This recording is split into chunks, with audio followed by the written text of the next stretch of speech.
Just 2 more minutes. Just want to get everyone in here.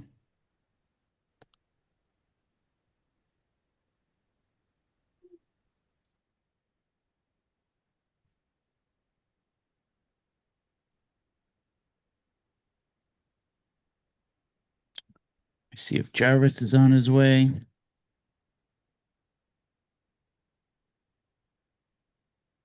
Going over some new things tonight.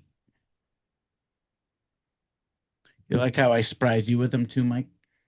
So what?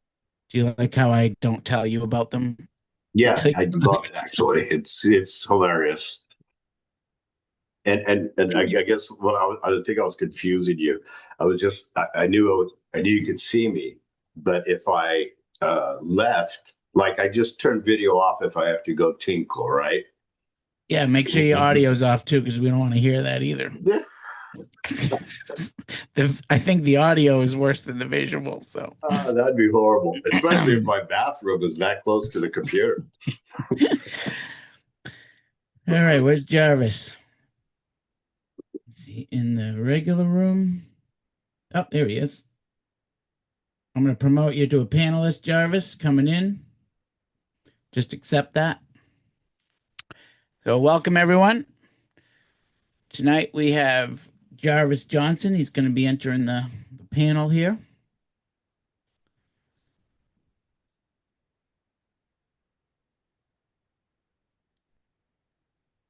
There you go. So, welcome everyone. I want to introduce Jarvis Johnson. He was starter at Rutgers University, turned pro with the Baltimore Ravens, and has a ton of experience in sports and out of sports as a entrepreneur and leader. He's founder of ProTech Capital, which is a sports tech ecosystem for students in robotics, retail, and sports technology. So there's a big synergy there between what Jarvis is doing and us. I've known Jarvis now for probably 4 or 5 years, and Yeah.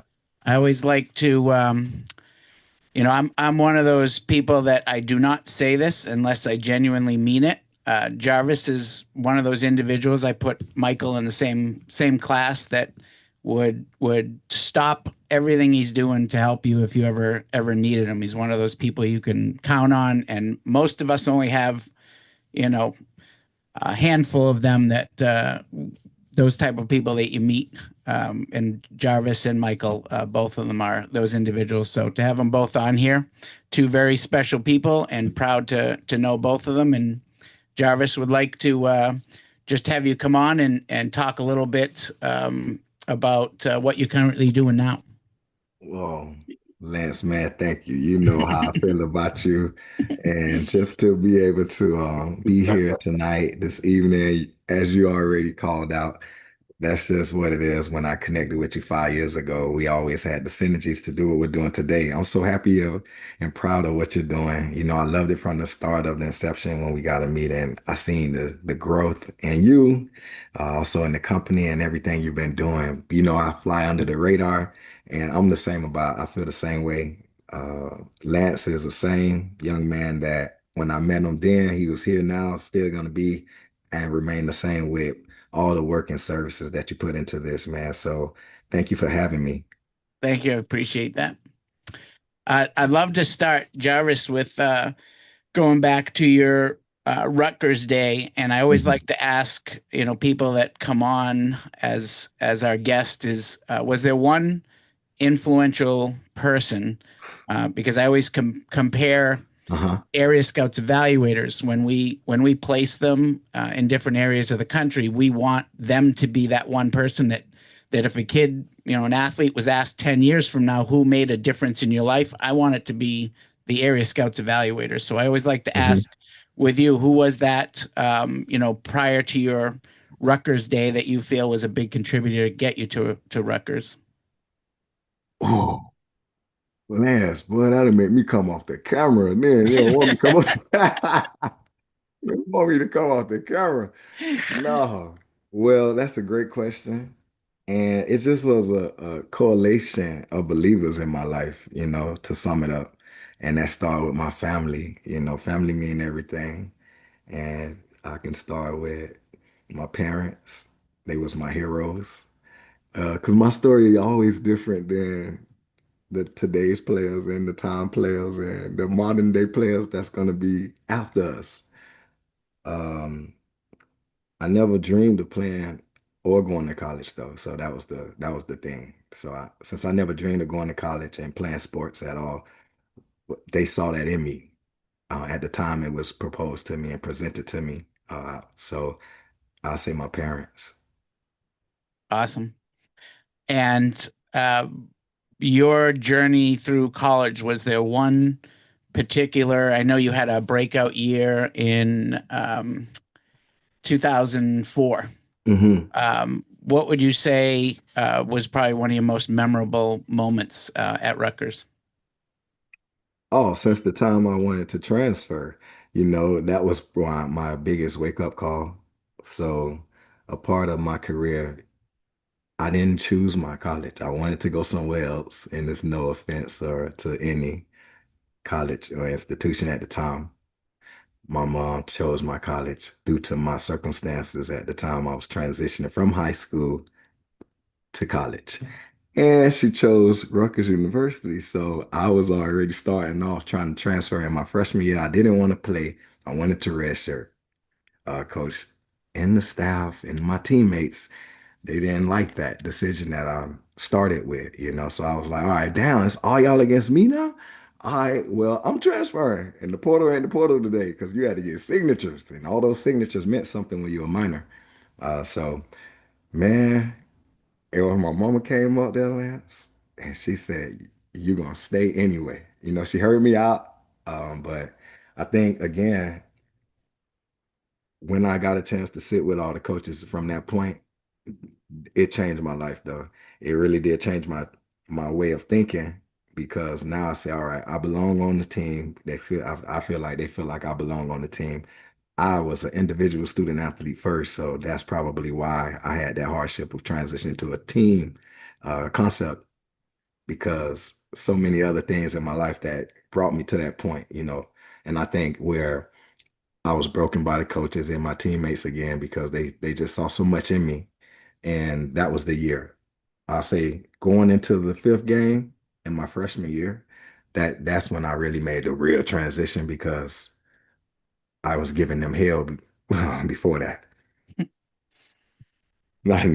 Not in the bad way, but just in Right. a way of that I still had my walls up because I didn't want to be there. And when you don't want to be somewhere as a teenager, you don't want to be there. When you got other options too, and you got primary choices that aren't even your first choice. And yeah, man, I took it to heart. I wanted to go straight to the U. I was recruited by the U. I'm from Miami. And my mama like, no, you get out of Miami because of me being on probation as a senior in high school. So by me being on probation in high school, she just was like, "You got to get out of this state of Florida. Period. I don't care what you say. And that's why I had that bad flavor and that bad taste. But then New Jersey embraced me real well, and the coaches and my teammate, and that's when I never looked back from that point though. Anyone that's not been exposed to the lifestyle of South Florida, Oh yeah. if you do not have willpower and some serious serious Oh yeah. I mean you And it'll take you over down there. what? And, It and will I'm coming from absolutely that. take. I do Yep. come from that area, Liberty City, that is. That's Yeah. real particular, right in that little spot, that little square that we call. And that was a place where uh, we still kept our self dignity, our respect, the kindness and humbleness. But I come from a large family, the baby boy too, on top of that, and being the first gen, I put the family on my back since I was 9 years old. Like you were saying, Lance, I really had to see that life. And the death of my brother really kind of prompted me into that. He was 14 years old. So that's why I always tell youth, man, enjoy this and have fun developing. And if you got a brother that you still have in this, a sibling, anyone, a sister or a brother, you got to always value those relationships because I lost my brother before I can even blink my damn eyes. So that's why I was in boxing. That's why I ran track. That's why I was wrestling first. And they recruited me to football like, oh yeah, bring that pressure over here. Oh, what? For real? Okay. And I just really, really took off even more. And then I became one of those highly recruited South Floridians. And on the subject of transition, and I know you really dedicated yourself coming out of after you left the Ravens to, and I'm sure it's from your own experience. I've actually never asked you this before, but you got into making sure that you were helping other NFL athletes as they Hmm. transitioned out of pro sports, because that's got to be a Yes. major kind of Oh, shock what? shock to You know leave it. the pros and It go is. into the real world. It really was. And it still is today for a lot of them now that I work with currently, you know.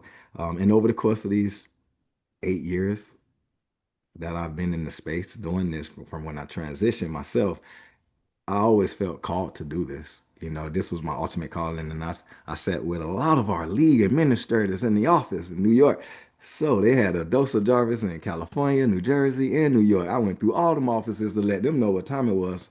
I wanted to find out why everybody else ain't getting all the appropriate support.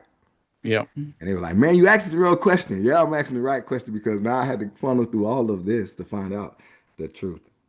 And I said, all right, well, I'll play that part and I'll be here to serve. And they was looking at me like, well, no, man, we want you transition going down the coaching path, broadcasting or administration. I had so many recruiting, scouting, man, they would offer me so much agent. I was like, hold up. I want to understand my own life. It's hard for me to leave. You know, I'm transitioning my damn self. And I went through all their programs, the not so good ones, but also managed the good ones. And that's when I really became something more to them to see. When it came to just the work I really ultimately wanted to do with my academia, just my lifestyle. And I think it came with a whole bunch of hardships and failures and jump backs and get rights because that's what we do down south.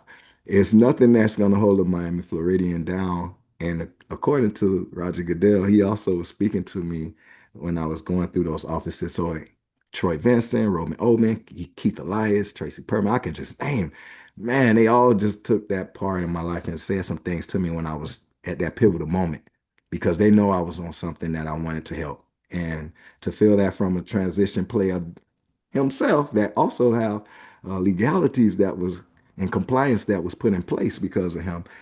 That's a good change. That's a good yeah, transformation, you know. So to see that they just wanted to horn in and invite me to other programs that I can be beneficial to the players. very cool. And you still talk to any of your teammates from the Ravens All the or anyone? time. I Yeah. was just at Ray Lewis party, man. This man put me Oh, on the really? stage, man. Yeah, you go, hey man, tell him about the Bible, man. Ray Lewis gave me a Bible one time, man, for so I can calm down out there. You know, he had to really put me to the side. Hey, come here, man. Let me tell you something, man. Your name upstairs, boy. They talking about you, boy. I said, yeah. Everybody talk about you. He said, I gotta give you this Bible there, man. You need to like slow down. And read, take some time to understand this playbook. He didn't know my mama was a pastor. He didn't know my granddaddy was a deacon. He didn't know that I came up in that spiritual walk. He didn't understand that like that because I ain't never tell him. He just felt the need to give me a Bible. I'm like, man, what you doing? I'm a grown man. He like, so what? We all need to read the word. So yeah, we still talk. Last not just him. It's a lot of them. We still plugged in.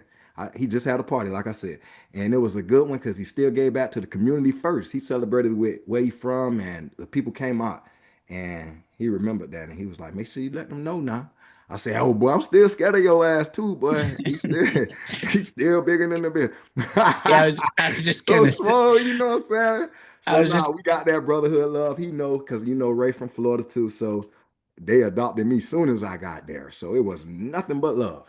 And it's still love to this day. That's why I love it. I was just thinking, even though he'd be on the other side of a Zoom, I think I'd be a little scared to have Ray Lewis to He interview Ray bring Lewis. it. He bring it. He gonna touch your heart, I promise you.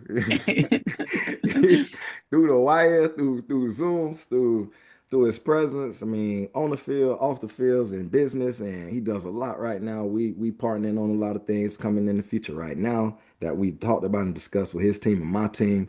And it's always been great, man, to stay in this space. But when you called upon for a need and a demand, I just want to do it in the greatest way of service and excellency because I knew that that's what God called me to do when I found out my true purpose, my passion, and now I could do things for myself. I played this game for my family. You know what I'm saying? I ain't never really played for myself. I lost a lot of brothers in this, even to death. You know, Sean Taylor, and we grew up and we banged in this, and it was hard to lose him to a sport. You feel me? And other things that I don't, that bother a player like me. That's my brother. They ain't just anybody. Yeah. According to a lot of others in the space. But damn, that really had me tripping too. So it wasn't easy for me to just jump back right. And then I had good friends too, like Antrell and Marcus and them boys too. Um, Still kept me solid in the space of the sport world because we took it to different levels coming from the bottom. And then, you go home and see some of them familiar faces though. But y'all boys was the ones that did this. And for us to still lose someone like him, it was his dad, still my dad, you know what I'm saying? To this Yeah. day. And he was our coach at the same time. So that was so hard for me to swallow. And they were damn right I'm gonna be out there loose. I'm on defense too. Like, what? I'm gonna snap. And they wanted, oh, you need to calm down. Oh, Jarvis, you're not a first rounder. You can't do that. Ah, well, shit. If you suit me up, it's on. It's transformer time now. Anybody could get it. And that's how we played this. And we Yeah. love it. And the way that we did it, man, to that energy level, man. But for me to lose that part so early in the game, I didn't know what to do with myself. F the game. It came to that point. So I had to really have those reprimands and Jarvis, it's time for us to sit you down. What? They can't feel that pain then. Yeah. So yeah, man, that was all one of those things where all that kind of kept me so solid in the space. Yeah, and I've always had this vision when we started really scaling area scouts, and now we've partnered with Apex, and with what you're doing with some of the connections you have, and Exclusive. I'm always telling, Exclusive. we got a ton of football evaluators Exclusive. coming on Come now. on, man. What I need, how I need, put me on, Lance. Yeah, Put I me in the want to put I game, want man. to I Put want me to in the put you game. You and know I it. want to put you and you guys out there on the field with some Oh, of I'm our still doing evaluators it. running I'm these still events. doing it. I'm still doing it. And I'm Nice. I'm I'm gonna do this right now. I just was called out at Tampa Bay Buccaneers by a former NFL player by the name of Chris Rainey. And I want to say that because he's a speedster, he's a punt returner, he's a running back, he's a slot. I'm a defensive back, safety, corner, nickel, dime. He always was trying to call me out, man. We out there. It's all these Tampa Bay Buccaneers out here. We got kids in the building too. We got guests, man. Why you doing this in front of all these? It's players here, man. Stop. He still was calling me out, Lance, and this was last season. Man, it was time to line up, Lance. I can't take it no more. It was time to line up, and I embarrassed them. And yeah, they got that on footage too. So yeah, look, yeah, y'all look around for that one. I smoked them, Lance, like it wasn't nothing. And yep, we still can do it.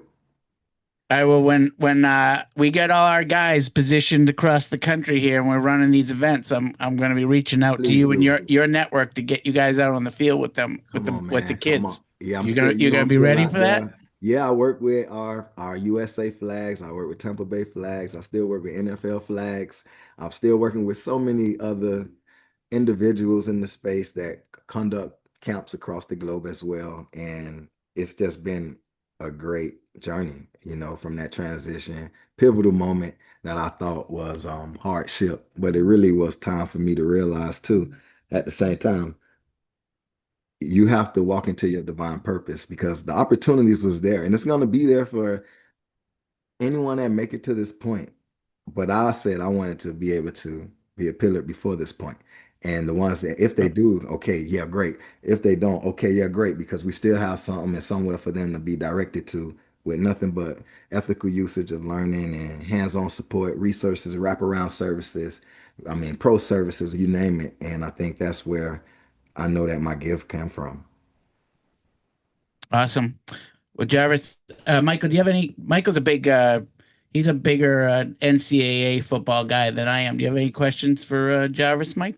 What's up, Mike? No, How you no, doing, man? It's a pleasure to be on this Jarvis. panel with you, man. Thank I you. had I had to turn my video off because I just kept laughing. I Oh, had to shut it down, man. I didn't know if I was interrupting or what I was doing, but no, I'm so I do have sorry, a man. question. Lance always bring the best out of me. I'll tell you that, And no, man. he brings the best out of everybody. You That's know for he sure. do, man, for Uh, sure. I do have a question. From a football standpoint, Hmm. I walked on at UNLV and basically was asked to leave in a nutshell. Okay. But my question is the difference between Rutgers Big Ten Uh-huh. and Rutgers Big East. What you saying? What's the So, question? because I know Rutgers they was in the different Big East conferences, yeah. before, right? Well, it's good. I love it. I myself got a chance to play against teams from the Big Ten, teams in the Big Were you East. in the was Rutgers in the big? You were in the Big East No, when no, you were they there, right? we transit. You know what it was, Michael? We had won so much. You feel me? They were like, "Oh, it's time for y'all boys to go to the Big Ten." Just put it like that. And then from there, nah, that's the transition piece for me. But in my earlier years, I got a chance to participate and play against teams from all conferences, besides like, the MAC and all those other Pac-12s and things out west.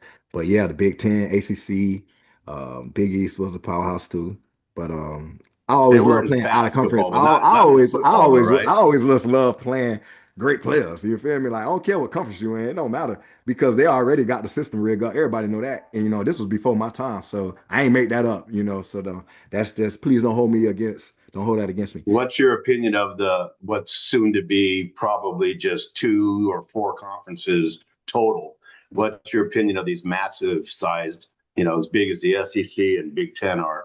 What's your opinion of that? I got mixed emotions. I think it's great on Yeah. one side because Uh-huh. I used to beg for UCLA to play Yep. Ohio State Yep. or See, yep. USC to play Uh-huh. Penn State without it Uh-huh. having to be a Rose Bowl. I said, Yeah. why Yep. are we doing it? It Yep. took till now for Yep. this to happen, and which Yep. is or a Rose Bowl, Yeah. for them to play each other. So, yeah, I was just. What do you think of this mega conference? Is it simplifying things? Is it making just the same teams dominant? Oh man. That one great too, Michael, because it is gonna be something to see if that does go through, you know. But I I don't understand it, not yet. Or Oh, they're yeah, gonna try to make us and try to break us with, just their way of why. And I think when you got a collection or a collective group of administrators on all levels too, that's different. It's a different ball game when you're talking compliance and when you're talking state revenues and when you're talking models of institutions. I mean, all that stuff start to come into a compilation of dialogue, in a sense. And then it's hard to actually weed through the trenches when you external partner or when you're just there to learn. So I think got internally it. they can answer that question even better because of they're there on a full-time basis and they seen the shift. And there's still some representatives in there from the time that I was balling that's still in those seats, man, that help congregate some of these conversations. And so I was just happy because we started allowing legal to get us paid NIL. So I fought for So that. that was my last Yeah. question. You Oh you yeah. you beat me to it. I'm But glad you asked me because I do, man. And every pro I ask this, and when I have a group of guys here I golf, and there's a lot of man, I was on pros that petitions for may. this. I'm one of those guys, Michael. I played to get paid. Hey, pay me, please. Do Yeah. you think it's fair that Ohio State, Penn State, Michigan have so much money, NIL money, and I don't know Oh what man, no, I don't know what I the. love those schools. And actually, I think that when you think about the history of all those three schools you named, their endowment was already bigger than everybody else's anyway. But That's no rocket science, right? When it comes to now you factor in athletics, Michael, the pool gonna even get even so bigger. is parity going to get more spread out, or is it going to get tighter?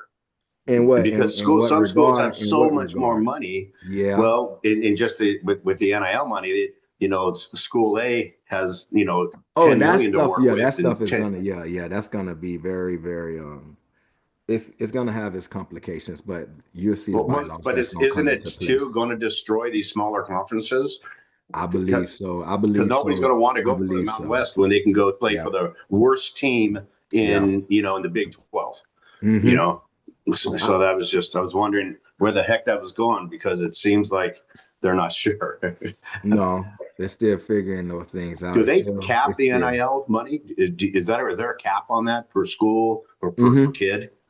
Well, I mean, they want to agree. They try to make sure they can get it as high as possible prior to the seasons, and they want to have. It's like having a startup in place where you have reserves, in some form of it, and you can find ways and be strategic about where you put the capital across an institution. So, but that ain't my question. That ain't one of the ones I can answer. Lance told me, man. We was gonna talk about injuries and stuff. And Lance, I'm sorry, man. I ain't even get to talk about. I'm sorry. I'm sorry too. I ain't even get to talk Yeah. about injury. Yeah. My bad for the kids and the audiences, but Lance is my guy. And Michael, it's a pleasure to be on this panel with you. It's such a joy, Jarvis. And thank you so much. No, thank you for joining us tonight, Jarvis. You're more than welcome to hang out for the rest. I am gonna Yes, I will. I'm gonna the hang out. injuries. That I'm gonna. It's not gonna be as exciting without you talking, but I'm gonna try to keep the energy here. Oh, you got it, Lance. We're here for you. And yeah, I just and need. seriously, Jarvis, once we get everyone in place here Mhm. for these Apex evaluators, I Yes. fully anticipate getting back together with you and getting some of your network and yourself out on the field with some of these Oh man, individuals. I'm delighted. I'm delighted, This and I'm group of already start evaluators that are setting coming up. on are Mhm. like this round of evaluators that we're bringing on for this Apex assessment are like the nicest people I've ever met in my life. Like they truly are like it's crazy. Like every single one of them that I'm meeting, it's crazy. So Amazing, man. I yeah, love it. Yep, yeah. And I'm ready. I know they're that. all here for the right reasons. Yes, sir. And that's what we need. And we Yeah. need that on the team, man. And that's how you continue to build the empire that you're building at Area Scouts. Thank you, sir. Yes, And sir. have a great night. You And if too. you need anything, reach out to me. You know I would. Same here, Lance. And I'm waiting, man. Don't make me wait too long All because right. I ain't gonna I be like your will. wife and all that. No, Be we're like, right I ain't gonna here. try to call you and track you down. No. All right. Thank you, All Jarvis. right, talk to you soon. All right. Thank you. All right. That was awesome. That's Yeah. Yeah, he always gets me pumped up. gosh, yeah. He's energy like that every single time. I don't know where he gets it. You All know, right. Okay, so I'm going to start off next team meeting for all of you that are already on board, coming on board. I know some of you attend all of these, some of you don't. Anyone that is getting ready, kind of on the edge of whether you're joining the team or not, now's the time. December 8th is our next team meeting, and this is going to be an internal meeting. It's going to be exactly 1 week to the day that all of the proprietary assessments from A.P.E.X that you'll be doing on the high school athletes will be released to our platform through the API, and you'll be able to start training on those. A really cool update that I have is I already announced this the other night a little bit, didn't talk in too much detail. But Michael's going to love this because Michael is actually in Vegas. So we have A.P.E.X right now has agreed to do an annual event every year for our team. So all of the A.P.E.X evaluators, anyone that is with Area Scouts and doing the A.P.E.X evaluators will get an invite. We are going to do an annual event every single year. This one's going to be in Las Vegas. And ironically enough, they're currently in the negotiating stages with a place called Area 15. I'm sure Mike might know of this. This is kind of what it looks like. We'll be there in August. We're going to set up these dates, so all of you will get an invite to be there that has joined our team. Don't know the exact dates yet. We're actually going to plan this around some of the events that A.P.E.X has planned through the summer. So would love to see you all out there for the for August. For this will be our kind of first time we've ever done a group in person convention, meeting, whatever you want to call it, get together. But this will be the 2026 Area Scouts A.P.E.X National Team Meeting in Vegas in August. So again, everyone's invited that is joined on the team. And this has been something that I've been pushing internally, what I'm going to announce next, for a while, but it really didn't have the fit until we had the size team that we currently have and we keep building onto. In 2027, so the year of 2027, this will be our second season with A.P.E.X. That year is going to be recorded the entire year, every single assessment, every single percentage that is attached to every coach, and everyone that doesn't already know the percentages that are built into this algorithm through AI. This is going to be an awards year. So 2027 numbers are going to be awarded in our annual convention in 2028. It's going to be the Area Scouts Impact Shield. It's going to go to the coach with the most amount of athletes that they worked with during the 2027 season or year. The Area Scouts Health Initiative Shield is going to be awarded to the coach with the lowest average injury risk percentage. That number is on every single athlete that you work with, meaning that you have a number attached to you as an evaluator that signifies the rate of injuries that you're able to save these athletes, or the percentage of risk of injury that these athletes have. Obviously, the lower, the better. So the coach that has the lowest risk percentage amongst all of the athletes in their network, there will be a minimum number of athletes required. Don't know that one yet, but it's not going to be a problem here by 2027. You guys are going to be able to have as many athletes as you want in this program. And that one will go to that coach. And then the third award, coach-wise, and we're going to probably increase these each year, but this is going to be the first one. Coach with the highest average of increased performance percentage. Again, this is going to be a number that is calculated amongst all of your athletes. There are going to be minimums required for athletes to obviously partake. We wouldn't put a percentage in of an athlete that, say, started your program and left after a month, because that's going to happen with some of the athletes. But the athletes that actually commit themselves to you, to the program, and that you commit to them, you're going to have also a percentage of performance increase. And once again, this is the only organization that exists in the world that I know of that has a number attached to every coach that is basically telling parents, ADs, the world, the sports industry, that this is the percentage attached to you, that you are working with kids and they're progressing. And I can tell you firsthand, the assessments that are being run here, I've never worked with an athlete that progression has not increased. That is how well structured these programs are and how much they do help the athletes. Obviously, again, athletes have to show up. You have to show up to make that work. But you're going to have a number that tells everyone how much you help athletes in the performance area. And then most importantly, because as we all know, performance doesn't matter if the athletes aren't on the field. And that's going to be the longevity of athletes. There's going to be a number attached to you that these athletes actually last, because they're not lasting today. 33 million injuries a year.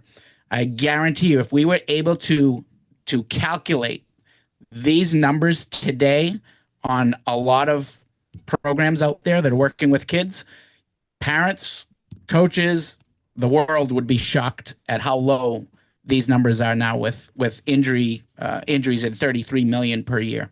So that is what this program has been set up to do, and there's going to be an actual real number attached to your facility. So those of you that have facilities out there, we're doing it facility-wide as well.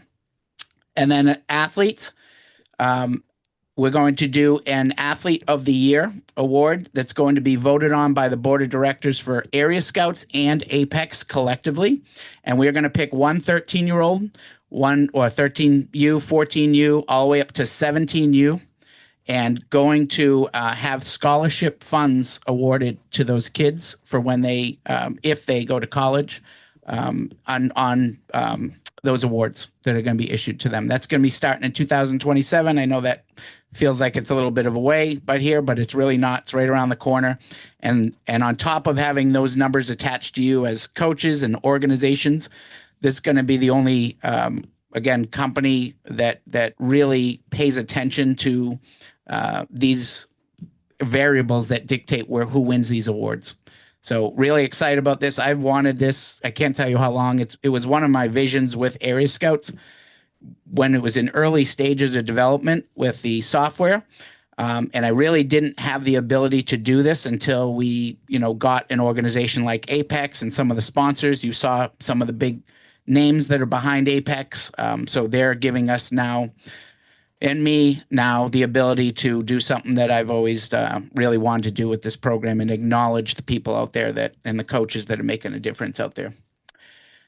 December 1st is, as I mentioned, the APIs get delivered every first of the month. That means A.P.E.X software platform is communicating with our platform on the first of every month. That is when all assessments get uploaded, trainings get uploaded, any changes are made, any benchmark videos that are sent to the athletes have to be updated through that API.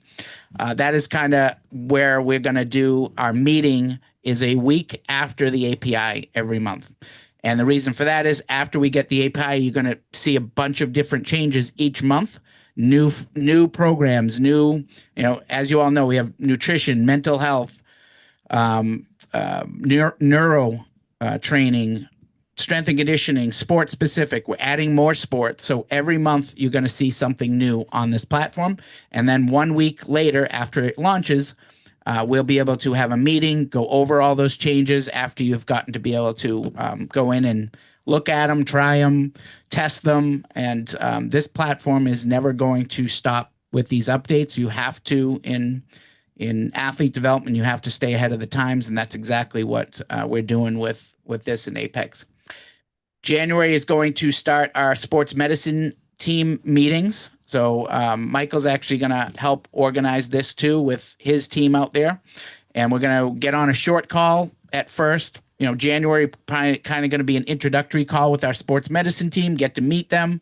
They get to meet you, for all of you that have already joined the team.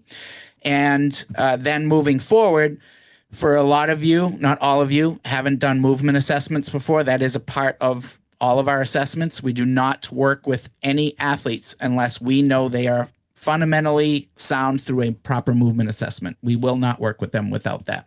So you will be doing those movement assessments prior to those athletes starting their performance training. And those will be able to ask questions to our sports medicine team if you've never done those before. February 16th is the first round of athletes that get assigned to you. So anyone that is interested in working in your sport, that is not already on board, working in an area, now is the time. December 1st is when the trainings hit the platform. That is 12 days away. You will have to know how to run those assessments. And it's not, again, you're going to hear me say this till I'm blue in the face, because I don't want to insult any coaches out there. I'm a coach myself, and we're not here to tell you how to coach. We're just here to make sure you're consistent as you gather the data for those assessments. That is the only reason why we do trainings, is to keep everyone on the same page. We're not here to insult anyone's intelligence as a coach. A.P.E.X API covered that. The A.P.E.X assessments will be found right on your dashboards. I'm actually going to do a kind of a mock onboard tonight, so you can just see what it looks like. Make sure you all don't have any hiccups. Join in. I know there's about 20 or 30 of you alone on this call that are interested in coming on board tonight. So I wanted to at least kind of show you what it looks like. The only thing required to do A.P.E.X assessments is a background check. That is it. So there's no risk to applying. That is all that's required on your end, is 2 years experience in your sport and a background check that you have to clear. Obviously, working with minors, you can't get around a background check. I will tell you in advance, so that we don't waste your time and you don't do the same to us, is that we do a 36-hour background check like you've never seen in your life. Because of how massive this partnership is, we're going to be hitting over 30,000 high schools. We cannot make the mistake to bring on somebody wrong. So I hope no one takes offense to that. It is again, a 36-hour process. They're going to go through your social media pages. They're going to scour the internet. They're going to do a criminal background check. They're going to make sure that there is, very, very, very less than a 1% chance that we make a mistake in bringing you on board. We want to know that you are the people, you are the coaches, you are the experts in your sport and area, that we're, proud to say that we can safely assign all those athletes to you with no problems. And we want you to feel the same about us. So it goes both ways. And we also tell everyone, you can see on the screen here, this is an actual evaluator's profile that I shared here. This evaluator is working with 174 athletes. So I always get the question, number one, how many athletes can I work with? How many athletes am I going to work with?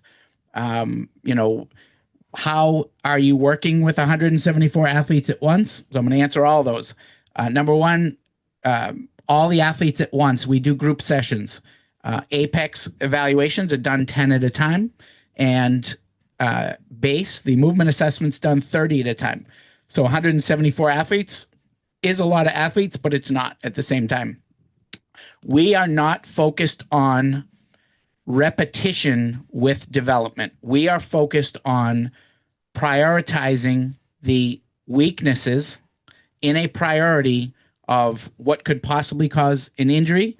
And then after making sure that they're fundamentally sound, then we work on the issues that are keeping them back from hitting their ceiling performance-wise. So we are not out there working with 174 kids all going through routine practices, cookie cutter programs. Every single athlete has a different program assigned to them based on their weaknesses. Every single one of them. There's nothing cookie cutter. It's all very unique, and it's all dictated through our sports medicine team assessments. Our strength and conditioning coach, Rich Delatry, 30 years in the NBA. He has built a bulletproof strength and conditioning program for all ages that we go through those programs with them based on, again, issues that they are deficient in. So if there's a benchmark in the movement assessment that they're deficient in, they're going to get assigned a certain program in strength and conditioning to fix that weakness that is causing that. It's all correlated. It all goes together, and your priority will be meeting the athletes in person. Those assignments from A.P.E.X come directly from A.P.E.X and populate in your dashboard, so you don't go get those. They come to you. If you want to do Area Scouts assessments, then you can add athletes.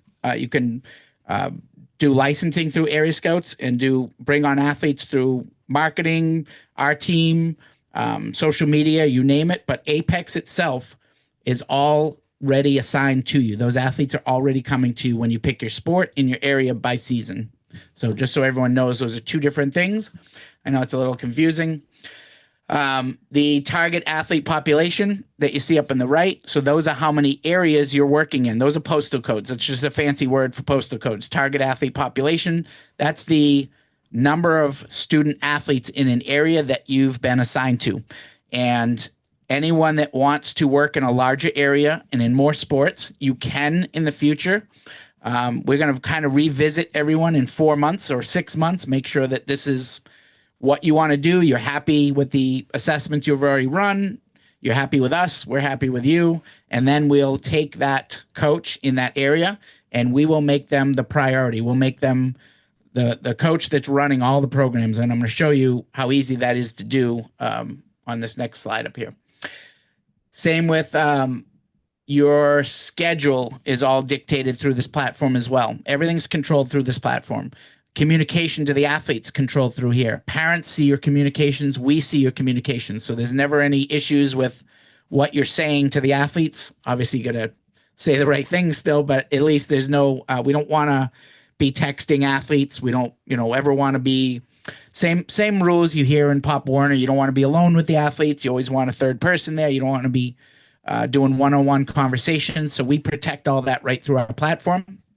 And calendar, you select the days and times that you are willing to accept those athletes into the assessments. So this is not something you quit your job to do.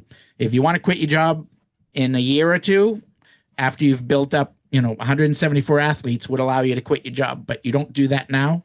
I get emails all the time. Oh, can I just quit my job and do this? Absolutely not. Not yet. Make sure that you set this up so that you're bringing the athletes in during the times that you're available. Once you build that athlete base up to a certain number, that's recurring revenue every single month, then you can do whatever you want. Same thing with facilities. I get people to say, hey, I've always wanted to open a facility. Should I do that now? We have people on our team like Jarvis on the football side. We have someone in every sport, professionally, every area of business, marketing, social media. We have people that have built multiple facilities. So anything like that you ever need, your resources are right at your fingertips here. Any introduction or anything you might need in the sports industry is right here. But I always tell everyone, do not build a facility until you know your overhead's covered. And the only way your overhead's going to be covered is once you are, in the program. 174 athletes is about 20 months that it took that evaluator to get to that number. So it's not happening overnight. That's a year and a half worth of work for them to get to that number. So I just want to make that very clear. This is not a magical pill here or a get rich quick thing or anything like that. It's also not an MLM. If I say the word refer, that just means we want you to help us find other good coaches, but you don't get paid for it. So we are not an MLM. Everyone likes to say MLM whenever they don't like something that someone's doing. I don't know why, but that's what they do. Social media. So we do have a social media team. We do set up a one social media platform for you, kind of all the right way. So when you're taking in these athletes, the biggest thing, they get assigned to you. You're running them through the assessments. You're getting them to their ceiling. You're giving them the best chance to stay healthy. The last thing that they typically want is help with exposure. We are not a recruiting company. I'll say that till I'm blue in the face too. We do not charge parents for recruiting. Our platform will help kids tremendously with recruiting, and I'm going to show you that, but we do not charge for it. It's something that's built into the AI and the programs that we have on here that will automatically help these kids no matter what, whether they want to go to school after, if they don't. And I'm going to show you that here. But the social media is obviously an important part of that, because that if they do want to have any kind of exposure online, I always recommend Twitter. That's where all the coaches are typically. So we can set that up for you. And then the athletes and the parents, if they want to share their profile with recruiters, they're more than welcome to do it. If you want to help them get recruited, go for it. That's not our business. Benchmark videos.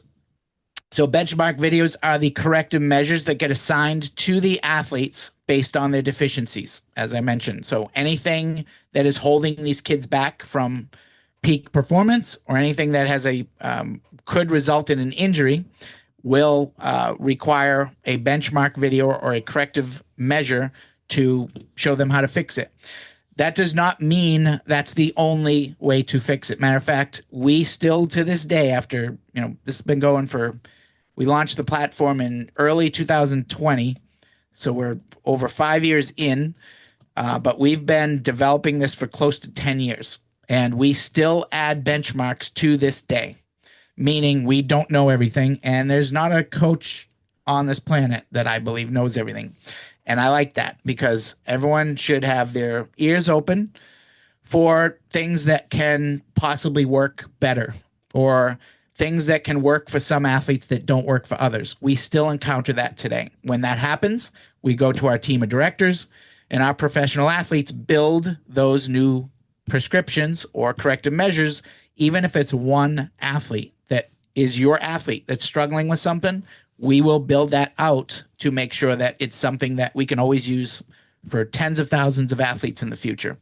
So we never stop learning. We do not have the perfect system here or an answer to everything, and no coach does, and neither do we. Neither do we. What we do want is you to also give us your feedback, because same thing.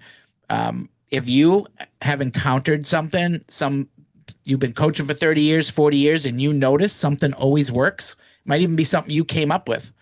We want to know it, share it. It's not just us telling you what is proven, that works on our side, that has been proven, but we know you have things that have been proven. Programs, any type of programs, nutrition, mental performance, all those things, anything that you think can contribute to helping kids, we'd love to, just hop on a Zoom and get on a call with our directors, and you can, let us know about it, and we can make this an even better platform. That is who we want. We want people who are contributing, all working together, no egos. You'll hear my no ego speech all the time. I can't stand egos. I love confidence. There's a fine line between the two, and I love one, and I just can't stomach the other. I'm just at that age where the egos just don't impress me. They don't impress anybody. And they don't help in terms of what I just said, as far as having an open mind and contributing, helping. I've just noticed, some of the egos kind of want to just keep to themselves, and I know everything. You can't tell me anything, and that just doesn't help anybody, at least on our team anyway. It might help somewhere else, but we just can't have it here. So I always lose 30 or 40 people when I say that, but I got to do it because I'm getting older. I got 5 kids. I can't deal with I always consider someone with a strong ego another kid, so I just can't deal with another kid. TAP is the target athlete population. Professionals, Pro ID. This is where I'm going to show you something a little new tonight. And some of it was already new, but this is even newer. So professionals. So I get the question all the time. So Lance, if I'm a baseball coach, well, let me use myself as an example. I was baseball. I coached my first 2 boys, and I continued to coach the all-star teams and a number of baseball teams that I worked on coaching from ages 5 T-ball all the way up to high school level. Now I'm in softball because that's where my daughter is. So I'm kind of following her. And then I got, for anyone that doesn't know, I have a 19-year-old, 17-year-old, 15-year-old is my only girl, a 5-year-old, and an 8-month-old. And if Jarvis is still on here, he's right there with me. So he's just as crazy as I am. So I'm going back to baseball after my daughter graduates. And so softball, I'm going to use myself as an example. I am not a pitching coach, and you will never catch me instructing a softball girl how to pitch ever. I will give them tips from a mental performance side, slow it down, stay focused, keep your mind off the, certain things. Like I can do that part of, collecting a pitcher and getting her focus back, but I'm not a mechanics fundamentals on pitching. So I have 2 D1 college athletes that do that for me. They're on my team. So again, this is not MLM. So when I say team, that's not a down team or a down line or whatever that means. My team means they're just working with me. And they're a part of my program. So when I run a movement assessment, I'll sometimes throw on a pitching clinic on top of that. I will have my 2 D1 pitchers there running the pitching side. I run the movement side, and we put a price on that, which is typically for a movement assessment, $97, and usually $50 will do for like a small clinic. That's if we want to do our own thing, which we do. We do it every school vacation, every summer vacation. We run them at least once a month. We do one different type of camp, clinic, event, as we call them, because we have so many kids in our program now that have been sponsored into our program from local businesses. We do that for you. We work with you to bring on sponsors. So your parents and the kids that are paying you don't even pay anything. It comes right from the business sponsorships. The A.P.E.X assessments come from the high schools and sponsorships. So those the parents not paying for. And then area scouts, if you want to run camps, clinics, anything like that that we've been doing forever, then you can do that and use the example that I just did. Bring in other coaches if you don't know that sport or that skill set in that sport. You complement them, they complement you. So when someone says to me, Lance, I want to do this, I want to expand postal code wise and work in a bigger audience, and I also want to do more sports. You can do that even if you're not the person that has the experience in that sport. because you can add professionals to your team to do all of this. And then you become the go-to for everything. When you have a solid network of professionals, that I'm sure you saw that button. This is the professionals tab right here. So when you see those professionals, that means there's 8 people on your team. You can have as many as you want. And the way it works with professionals is they get the same thing that you do. So when there's a pitching coach, you're able to actually give them, based on the assessments that they do and the training that those pitching coaches do, the data that's collected, that you collect through those assessments, will put the same exact numbers that you have on them. Meaning there will be a progression of pitching coach. It will actually tell parents, you, the kids, who are the top pitching coaches in the state. It can even go down to the postal code. It can go down to the country. There will be a, number one pitching coach by progression in the state. It will be one in the country based on every sport, or every, softball and baseball. And then this extends to every sport. These are all customizable.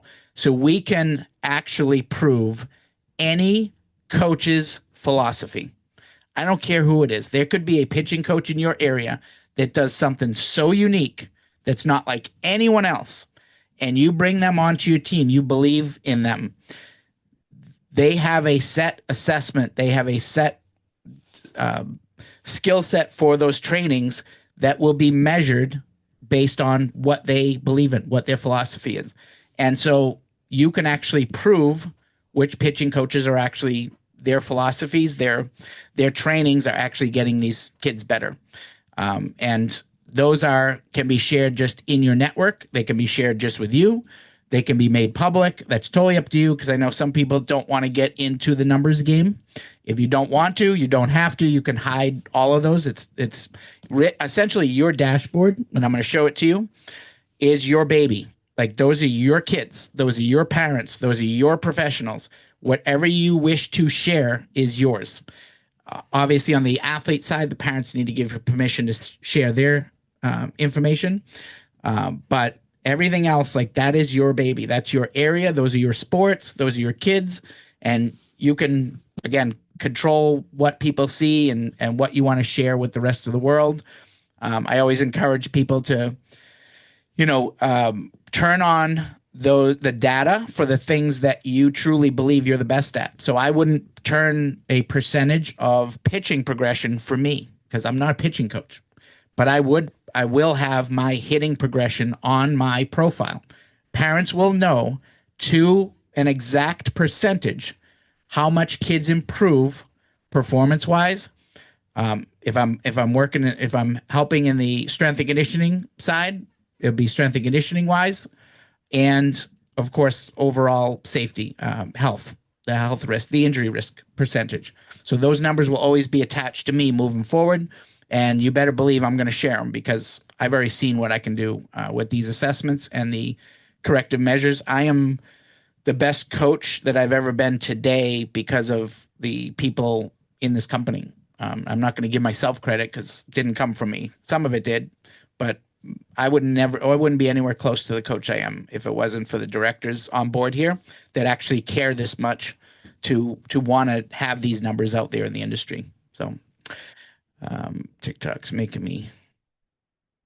is a tough platform to use, let me tell you. So that's how professionals work. Our app, you can download it in the App Store. There's really not much you can do with it until you're doing assessments. The app is basically built to, you can do everything on the platform in the app, but it is kind of small to be doing it on an iPhone. iPad's a little better, but you can download it in the Apple Store, and it is the easiest tool to bring out to the field and do all your assessments. It's just kind of a slide rule, so you can be there with the kids and just kind of slide your finger and rate and score all the kids on all the different assessments. You have all the PDFs on the platform that show you exactly, you can print them out, shows you exactly how to set up every single assessment, every single event.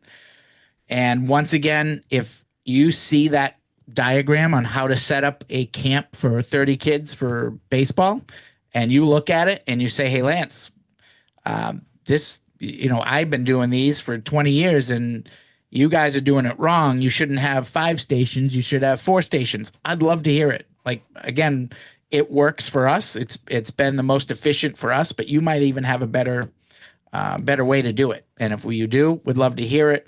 And I keep stressing these things because that's kind of what we want from our evaluators. We don't want that, oh, I know everything. So we don't know everything. We do know that there's never been an athlete that the progression score hasn't gone up through all of our assessments. And we do know that our corrective measures through our movement assessment are saving injuries. So that is what we care about. If we can perfect it even more, we'd love to. We'd love everyone's feedback. I also get a question, can I not use the app? I don't like technology and I want to use a clipboard. That's why I stuck that little clipboard up there in the picture. You are more than welcome to use a clipboard. The only thing, that data is going to have to get into the platform, because ultimately the agenda, so that everybody is clear, A.P.E.X is collecting this data across, in 5 years, we're going to have over 30,000 high schools in this program. It will be the standardized assessment for protocols that are mandatory at the high school level. Very similar to you saw in Pop Warner 15 years ago. They mandated the concussion protocols. Every coach had to be trained. Every coach still has to be trained today on how to prevent concussions. Do you prevent them all? Absolutely not. Are we going to prevent every injury? Absolutely not. But we will be the reason that high schools will be required to run mandatory assessments and have preventative measures in place to start saving some of these catastrophic injuries, these 33 million injuries, ACL, MCL, Tommy John surgery, stress fractures that we're seeing today, that at the highest number it's ever been in the history of youth sports, destroying kids' playing time and careers. Even if their career, I call a career playing JV and varsity. If that's where you end, that was your sports career. And we all know it's less than the 1% of the 1% that reach Jarvis's level. That's like hitting the lottery. The genetic and the work your tail off for countless years lottery to get to that level. That's the only way, those are the only individuals that get there, is that. So we're not like all the other programs, or majority of them, that, focus on the elite athlete. It's so easy to just tailor to the elite athletes and then hang your hat on them. Say, oh, I'm the reason that this person. No, I got news for you. The elite athletes, the truly elite athletes, they were going far with or without you. I mean, let's face it. Like, those are the ones that out of the womb, they can hit a ball 500 feet, figuratively speaking. They were going to be great, whether they ever met you in their life or not, athletically. But where we are different, we hit on nutrition, we hit on mindset, we hit on mental health. So I always stress this every call. If you think sports is just about sports, just about little Johnny, playing baseball for a couple of years, I got news for you. If you don't already know, and I know a lot of people do know, sports saves kids' lives. Literally saves kids' lives. Like, I can tell you right now, without a doubt, that in my lifetime, I have saved actual lives. I don't care if they went D1. I don't care if they got recruited or scouted or signed in the pros. I care less. If I can go out of this world saying, hey, I saved 100 kids' lives, because keeping them in sports will save kids' lives at the end of the day. It will. That's a fact. A matter of fact, I'll get 50 people when I go look at that chat right now. When I go look at it, I'm not answering questions till the end, but I'll have 50, a minimum of 50 people, and they say, you're right, Lance, sports saved my life. Without sports, I would not be here today. I've heard it countless times. And what that entails is, obviously, they want that family, that closeness, because in a lot of cases they don't have a family at home. You think that that's not a common thing. It's very common. Even if they have a family, there's no connection there. So sports is their connection. That camaraderie. Without that, a lot of kids go off the deep end when they get cut, when they don't continue playing sports because they don't get better. They get alienated when they don't get better, or when they are showing signs of anxiety, showing signs of depression. to be able to pick up on those things and say, hey, what's going on? You okay? I can't tell how many coaches I know for a fact that I see kids that are struggling mentally that those coaches don't even ask them if they're okay. It's just like, okay, let's go play. There's another side to this that you can make real difference in kids' lives. Never mind all the other stuff, the progression for performance, saving kids injuries, getting them better so that they're not the same kid they were for the past 4 years. I see that all the time. They're not developing. They're just going through the motions and nobody's addressing any of the issues that are wrong with them. No one's addressing the fact that they're playing in pain. That's not normal. But you ask a parent, you know what they say? Oh yeah, he's playing in pain because he plays sports. No, that's not the answer. That's not the reason they're in pain. They're in pain most times because they're doing something wrong over and over in repetition that is usually from their foundation. The mechanics, their fundamentals have never been taught. They're not applying any strength and conditioning. They're not addressing the issue. So they're going to continue to play in pain until they have an injury. And I say until. If an athlete's foundation is not built through movement and strength and conditioning, if it is not built, I always compare it to a skyscraper. If you don't build the parking garage first and strong, and then you try to build something on top of it, it's coming down. It may take years. So I don't know when it's coming down, but it's 100% coming down. It's the same thing with athletes. It's typically when they hit the growth spurt. So if kids are getting no fundamentals taught, poor development all the way up until they hit that growth spurt, and they actually are big enough, fast enough, strong enough to hurt themselves, they will 100% go down to an injury. There's not even a question of it. And that's what we're trying to head off at the pass. If we can start working with these athletes at the youngest of ages, proper movement, just teaching them how important it is, getting the parents to wake up, because let's face it, a lot of them don't know what these kids are going. They don't know. If you ask a parent how many injuries are there in youth sports every season, I guarantee you they would hit you with a number so low you wouldn't even believe they said it. It's 33 million per year. There's only 75 million athletes out there. How many more injuries do you want? I mean, that's 33 million injuries for 75 million kids. That is insanity. It was 20 million just in 2012. So in 13 years, we've almost doubled the injury rate. And kids are leaving sports because injuries, playing in pain, and they're not getting better. This program addresses them all, and it's not because, you guys are all not good coaches. There's nothing to do with that. It is following a structured program, hitting the issues that they're struggling with in an order of priority that they need to be addressed. That is it. And, I always tell when I approach a coach or an AD, hey, you're doing a bang-up job running this program as an AD. You're doing a bang-up job running this baseball team, coaching these kids. Let me do you a favor and make sure that they stay on the field, stay on the court, stay on the ice for you. You do your job. I'll make sure you have kids to play. And that is what our main focus is, getting in these areas. And A.P.E.X, within 5 years, if you represent them and us in a certain area, you will be the reason that the high school programs in that area mandated these assessments and the protocols that are going to be put in place for select injuries for certain sports.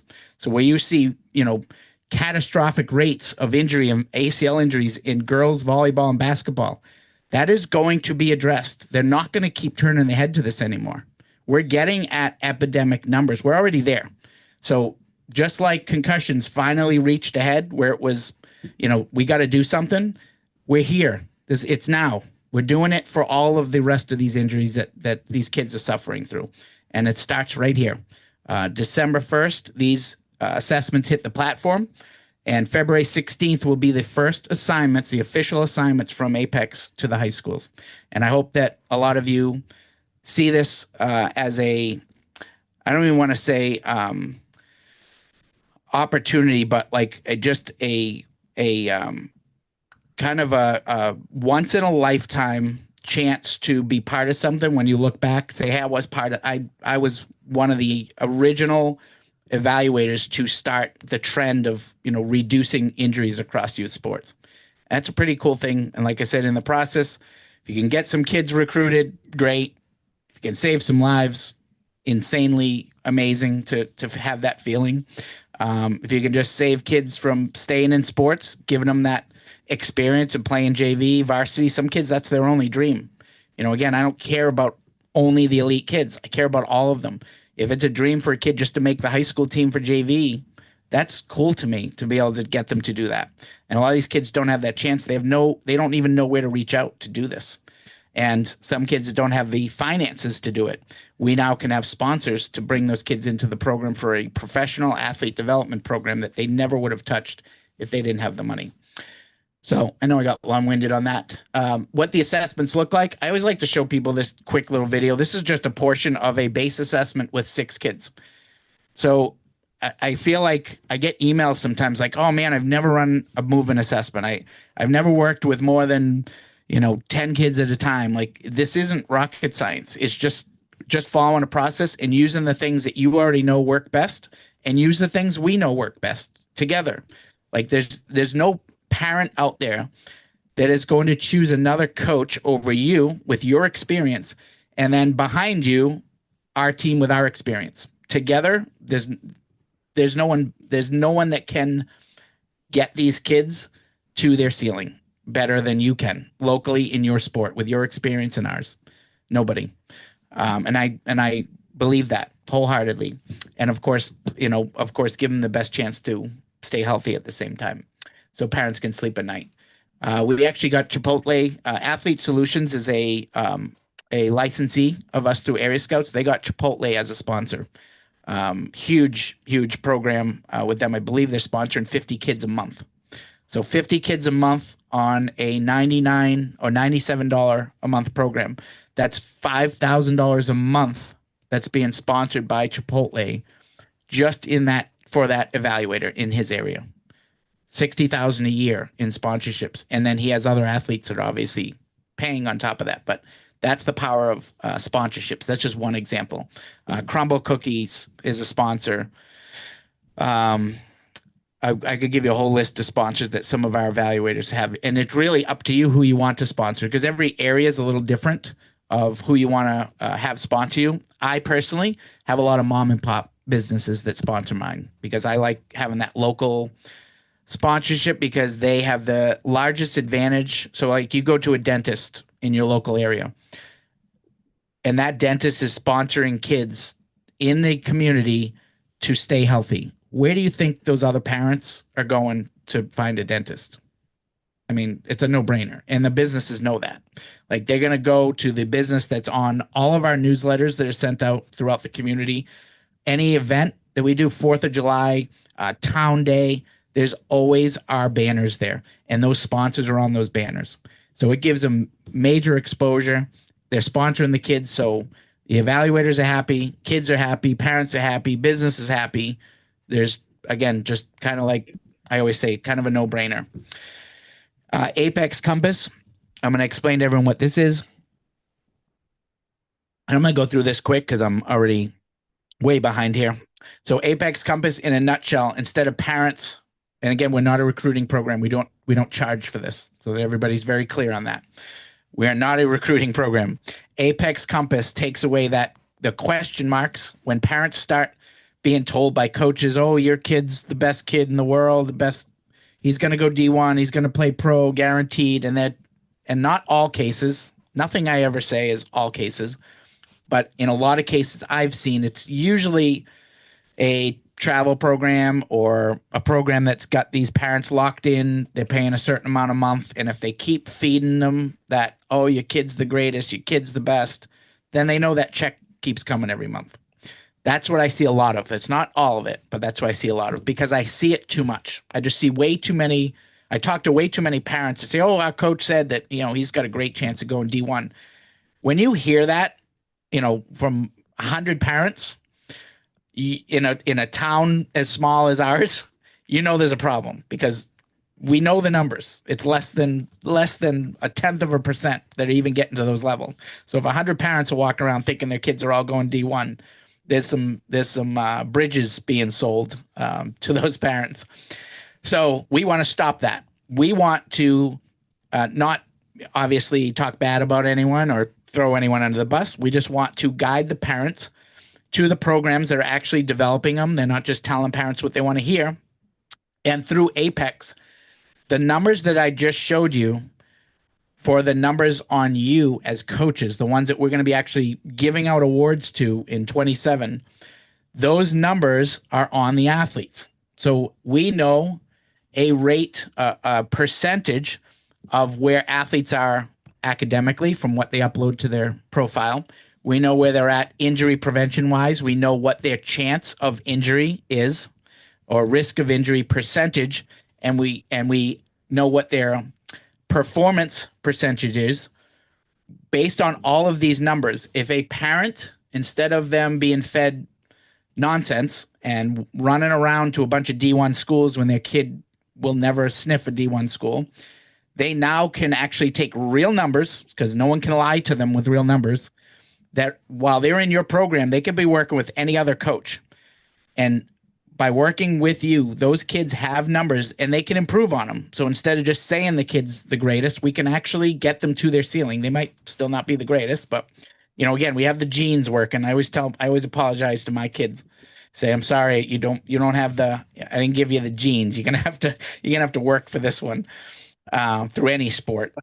So parents will be able to select 100 schools, and they can base it on financial fit. That's part of this too. If parent can't afford a school, a D1 school, why you traveling to go see it? I can't tell me parents don't do that too.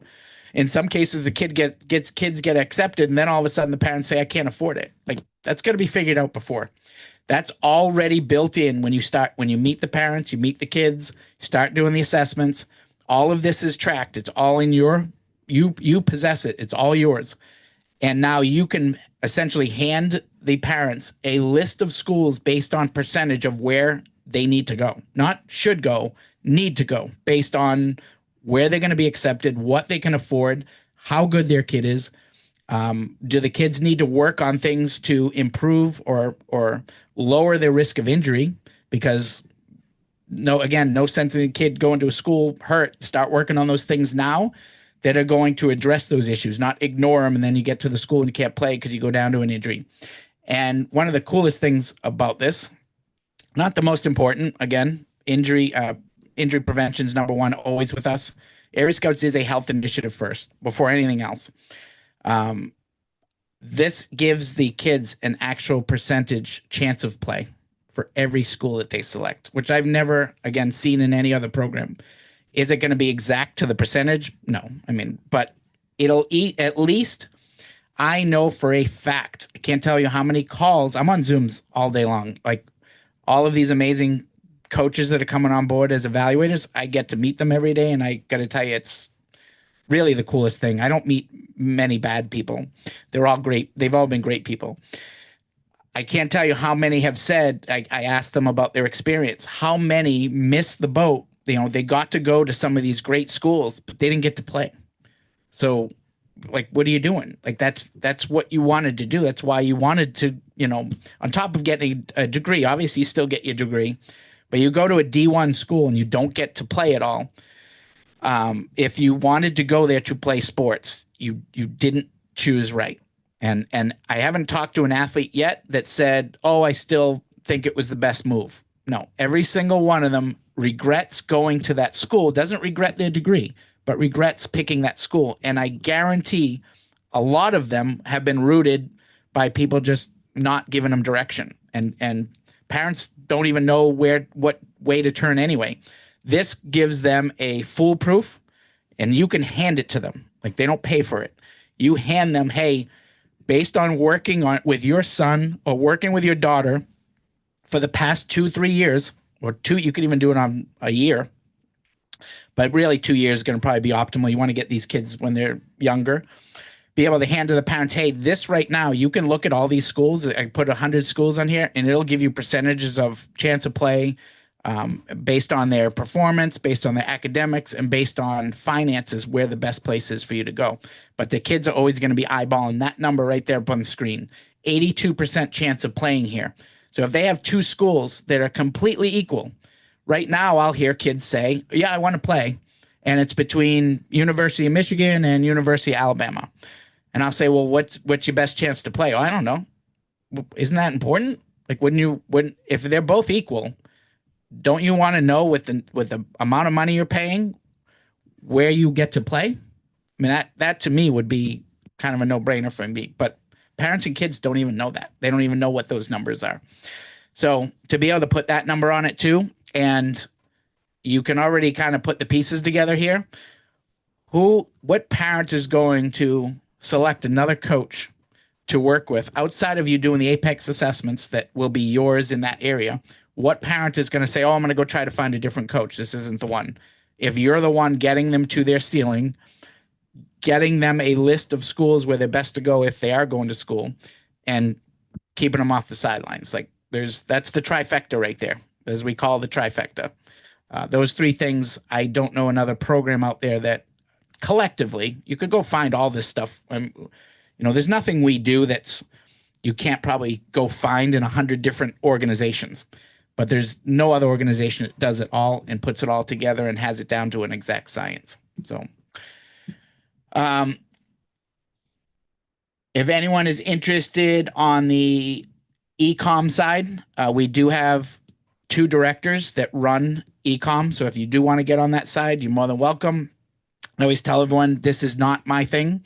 So if you do want to do it, you can get a link to fill out your information, and you apply through a director named Stacy and Rick, and they can help you. They're an international manufacturer. They can get, they've put together everything from, right now they're working with one guy with an AD in California for right now 6 of their sports through the high school. They're supplying all the everything, uniforms, gear, equipment, everything, down to the water bottles, sweatpants for the school, everything.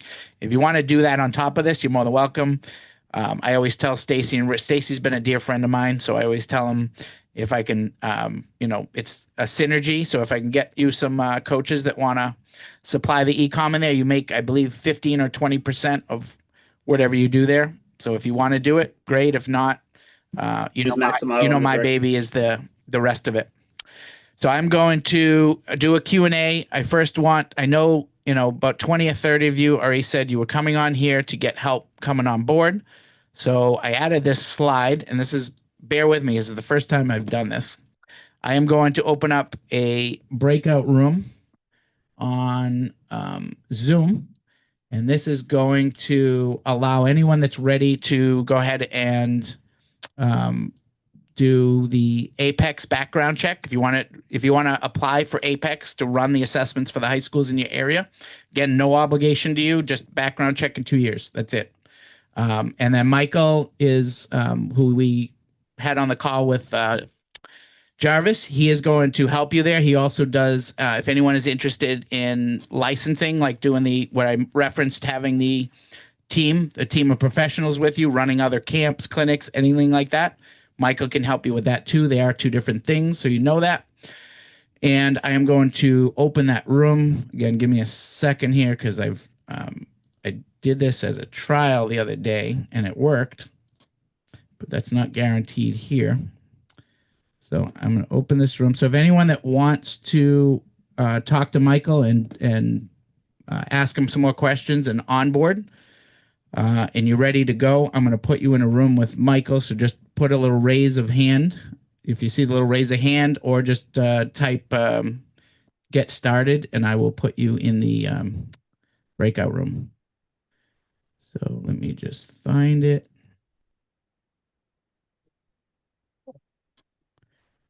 And then I'm going to go right to the Q&A.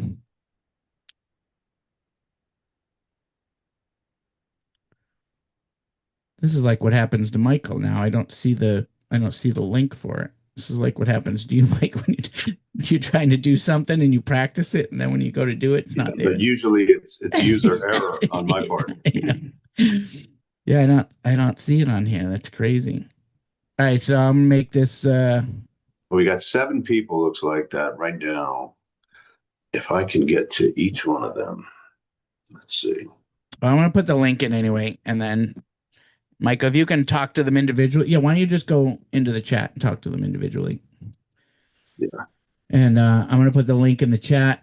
And if anyone is ready, I'm going to just explain the 3 things on here. And I'm going to go right to the Q&A. So throw your questions in there right now in the Q&A box or the chat, either one. And I'm going to answer them right now. So this link is going to go to everyone. So just click on this link and you'll have 3 options in this link. Number 1 is A.P.E.X, or A is A.P.E.X. Yeah, I'm going to actually share my screen here. I'll pop back over here. So this one is, yeah, you see right here. So if you type in athlete development.ai, you have the option for A.P.E.X evaluator. So this is just the only requirement on A is a background check and 2 years experience. That is it. Option B is we have positions opening up in January. They're not open now, so ignore option B until another 2 weeks. Then you can come back in 2 weeks and do option B. Don't do option B right now because we don't have the spots to a week, a month and 2 weeks. Of January, yeah. And then option C is licensing if you want to do Area Scouts licensing. So any one of those. In the meantime, just raise your hand or say get started, and Michael will reach out to you in a in the Q&A. So just do it in the Q&A. But yeah, I don't know why that room's not there. It's kind of weird. So crazy. All right. So I'm gonna answer. I got YouTube, I got TikTok, and I have the presentation. What is required of the background check? It's a typical background check, criminal background check, and we also do a social media background check. There's about 6 people that work for the next 36 hours doing your background check. That's how extensive it is.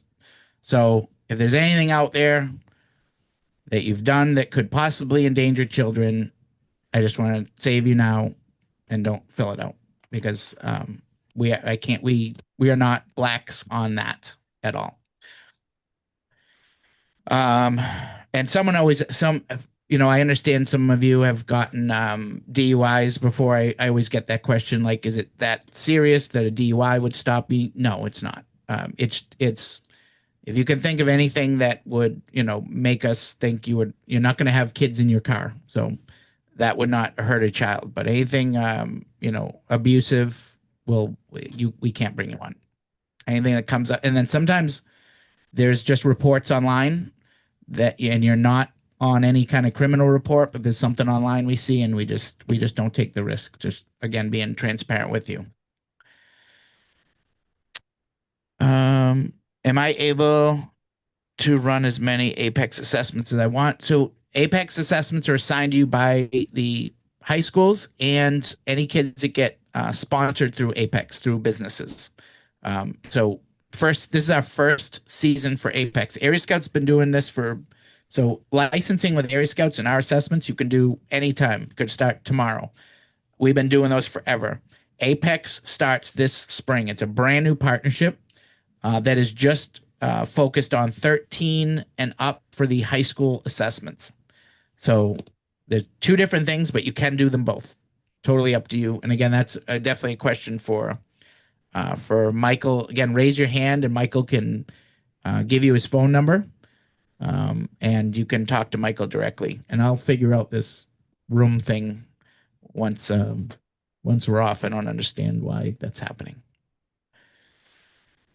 Okay. How many areas are we allowed to do the assessments in? So right now we're doing 1 coach, 1 area for A.P.E.X. 1 coach, 1 area for A.P.E.X. 1 postal code. And then if you like it, we like you, we're all friends, then we'll expand that area for you. Area Scouts licensing is 8,000 athlete population. So it'll be a larger area if you want to do the licensing through Area Scouts. They're 2 different things, but you can do both of them. Totally up to you. A is A.P.E.X. Option A that you see up on the screen is A.P.E.X. And option C is licensing. So 2 different things, but you can do both. I'm going to put this in the chat again. I don't know if everyone's seeing that, but. And yes, if you want to ask any questions, just raise your hand and Michael will connect with you. Let me look one more time here. It's just driving me crazy. I literally tested this like yesterday. It's not in there.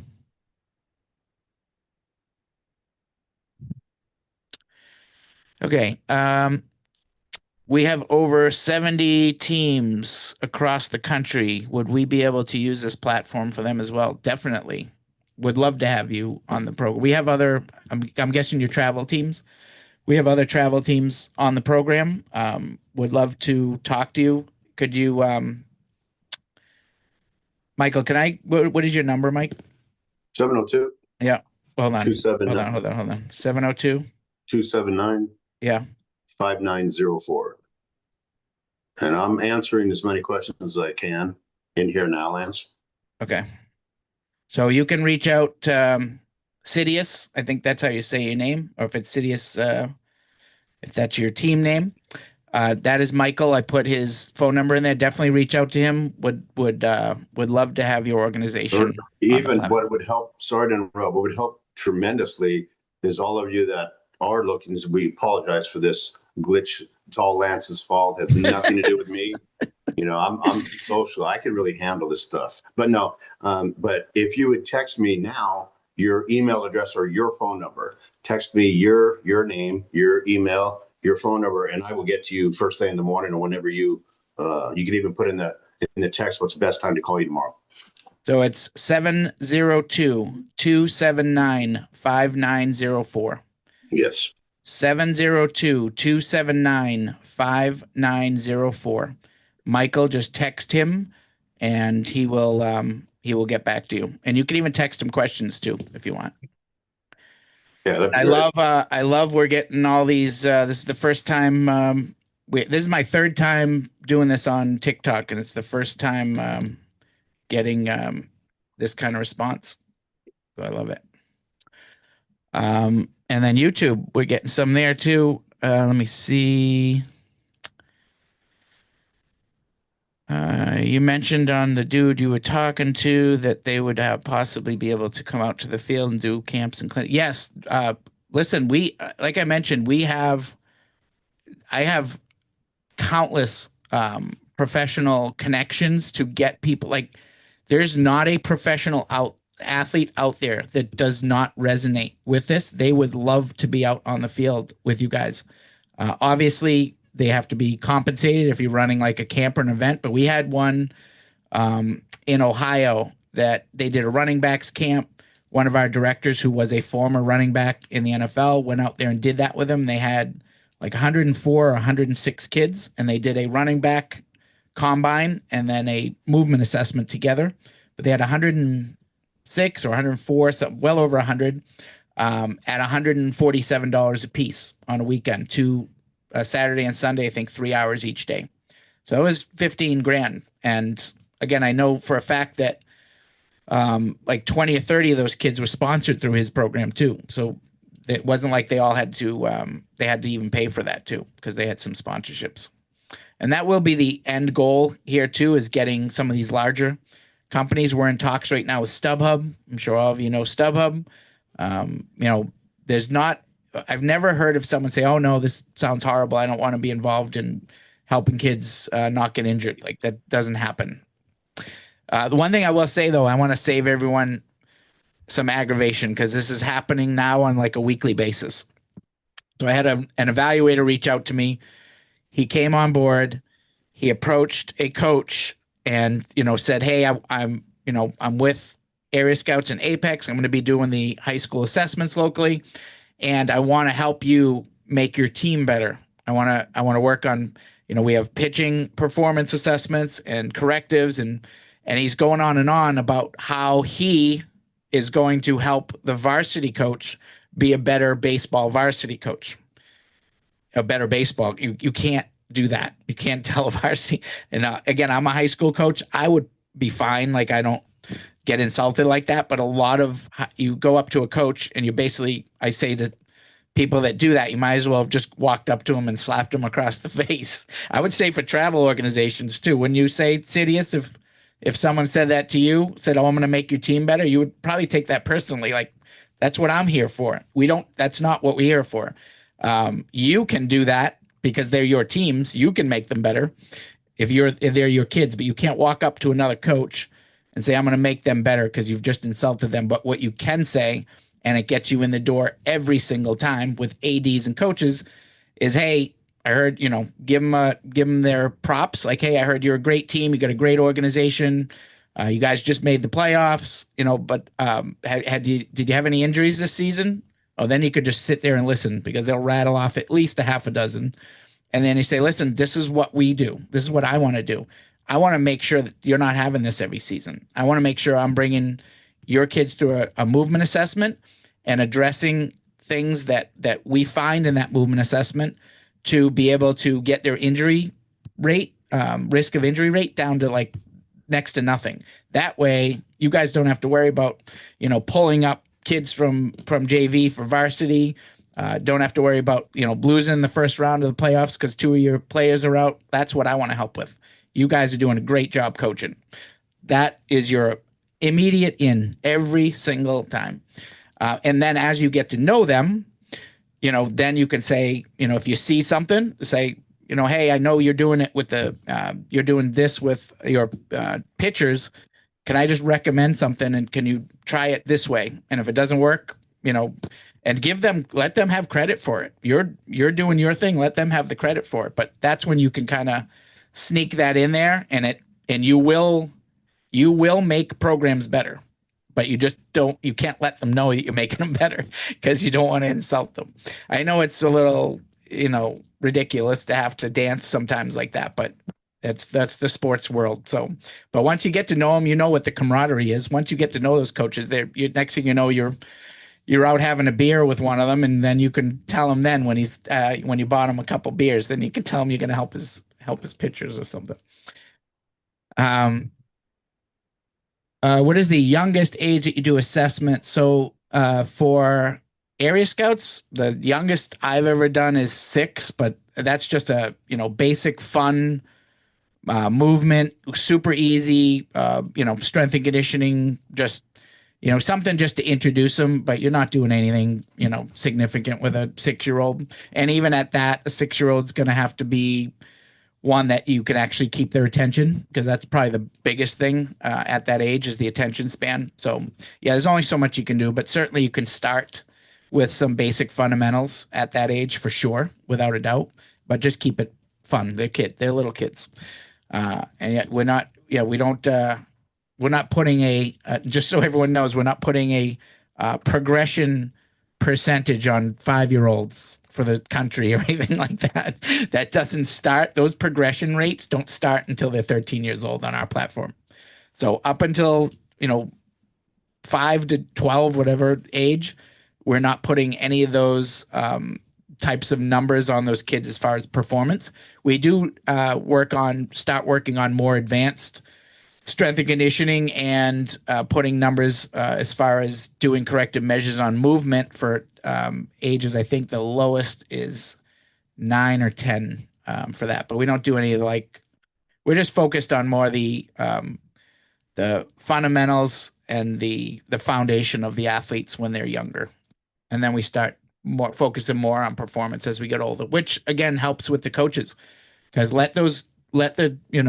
that's what Sidious does with his organizations. Like, he'll get them better performance-wise at those younger ages. And, if you approach a travel organization like his, you just work on the simpler things, or, the older teams that he has, and let him do his job for the younger kids. But, yeah, I would love to get in more organizations like yours, Sidious, that this is all, that you're running these kids through this, and that you're bringing in additional kids into your travel program, so that parents know you're the only one in town that's like cares about all this stuff, because there's a lot of travel programs out there that don't do development, and it's sad. I just found one for my daughter, 15 years old, just now found one that actually does. They do development from now, or they have been for the last 4 weeks, all the way to June. They don't play a game until next June, and they don't overwork them. They're running them through just fundamentals, development, and strength and conditioning. They're even running a mindset training. They're doing a nutrition training. Like they're taking a page right out of our book, and I'm like, it was really an eye opener to see a travel team doing that, and I would love to see them all following that. Would love to see you doing that too. An academy in Venezuela. We do neuroscience as well. I love that. Yep, we have neuro too. Would love to, once you connect with Michael Sidious, would love to talk to you too. I would love to hear about your story, what you're doing, and your program out there. And that's the other thing too. All the coaches in your area, and for all of you that know travel programs that are doing the right thing, I want to promote them. People sometimes think I'm against travel programs because I'm against the bad ones, but I think there's there's a need for a travel program that is doing the right thing, for sure, because kids need to have that talent surrounding them as they get better, and the rec programs just aren't doing that anymore. But it has to be run right, and I'd love to weed out the others. I'd love to have go back to the olden days. 20, 30 years ago, there used to be only one select team here. They used to call it I know they still call them select, but the word travel was never used 30 years ago. It was called a select team, and there was one team. That was it. Only one on the whole eastern side of the state. So if you had to be good enough, there was no check you could write to get on that team like there is today. You had to be the best of the best. It didn't matter if you knew anybody, didn't matter how many cops you knew or anything like that. You had to be the best of the best athlete, and then you got to be on that select team, and it was an honor to wear that uniform. And now, as we know, there's a travel program in every town, and you got to find the ones that are making sure that they're focused on the development first. See, let me go back over here. Thank you for answering all those, Mike. That helped me a lot over here. Did you answered all those? Very nice. Yeah. Okay, so I'll bounce back over here.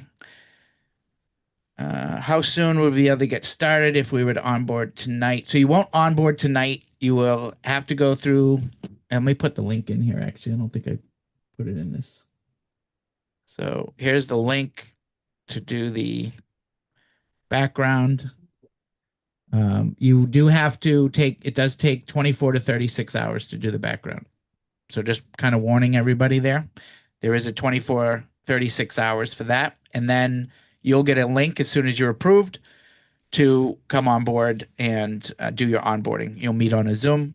And then if you're doing the Area Scouts assessments, you can do them right away. If you're doing A.P.E.X, you got to wait till mid-February to do A.P.E.X.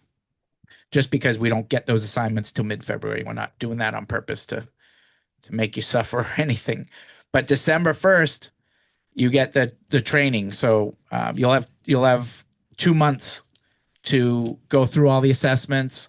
I always tell everyone, just practice on your own kids if you have your own kids. If you don't, practice on kids, your relatives' kids or friends' kids or kids you're coaching, and do a dozen of them just for experience, and so that when you get the assessments assigned to you, when you get those athletes assigned to you through the schools, it's kind of second nature to you.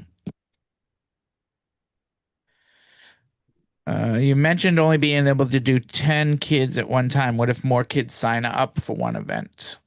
So they can't. It's maxed out. So you'll set up in the calendar the days and times you're available. Like I do Saturdays 10 to 12, every Saturday 10 to 12. And then I will do usually a Monday or a Thursday typically after school, but not now, not during the winter. I don't do those. I do it in a facility on Saturdays during the winter, and then I'll go back to outdoors during the week once spring hits again. But I'm in a climate um, state here, so a lot of you don't have that problem.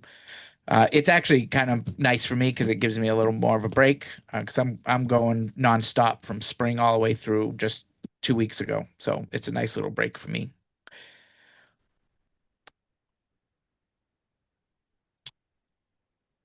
Was us and Chet Lemon down here in Florida. Oh, I remember Chet. Never met him, but I remember Chet. I loved that was when I first got into baseball was those when the Tigers back in the mid 80s Tigers. So I remember all those guys. Kirk Gibson, Jack Morris. I remember that team was fun to watch. Them and the Blue Jays were crazy. Then you had to up and go to the Dodgers. Damn it. Oh, you played for the Tigers? No, I'm talking about Kirk No, Gibson. I'm talking. No, this guy played for the Oh, Tigers. sorry. What is your? Oh, he played for the Tigers? Yeah. What is your name?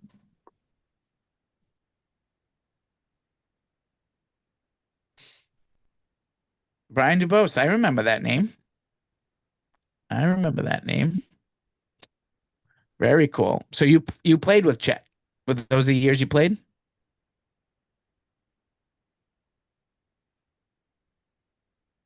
That is awesome. Yeah, I see you here. Very cool. Yeah, that had to be amazing being on that team, on those Tigers teams then. My first year was 40 man was Chet's last year. Oh, very cool.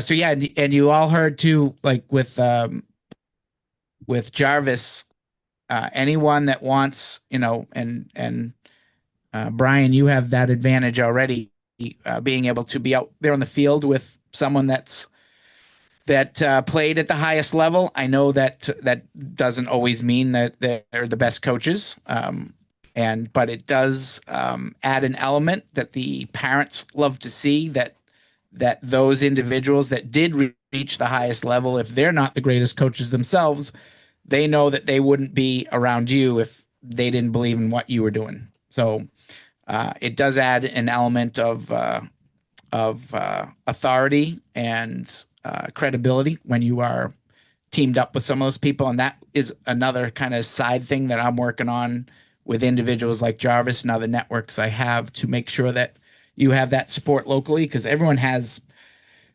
individuals typically that have at least played at some point at a high level, whether it be D1 or professionally, that again, no one ever turns their head to stopping injuries in youth athletes. Everyone wants to contribute to that. All right, I'm going to do a couple more here from YouTube.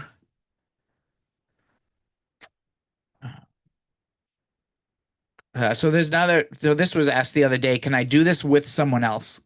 You can, but they just have to both go through a background check. If you're both working with kids, you both have to go through the background check. So that's the only thing we will require. Thank you, Brian. Great talking to you. I definitely want to meet you after you talk to Michael. If you set a time, please let me know. Would love to meet you. And if you're friends with Chet, would love to have Chet on the call too. Would love to just talk to you guys, both of you. 3 a.m. gym client. Good luck. At least it's not cold down there. Getting up at 3 a.m. in the cold is a lot different here than it is where you are. All right. So yes, you can work with someone else as long as they're through the background, go through the background check. We have facilities that the owner of the facility has been licensed, and they will have 5 trainers running the assessments. So it's not uncommon to have that happen. Do you help us find a facility if we need one? Yes, and that there's.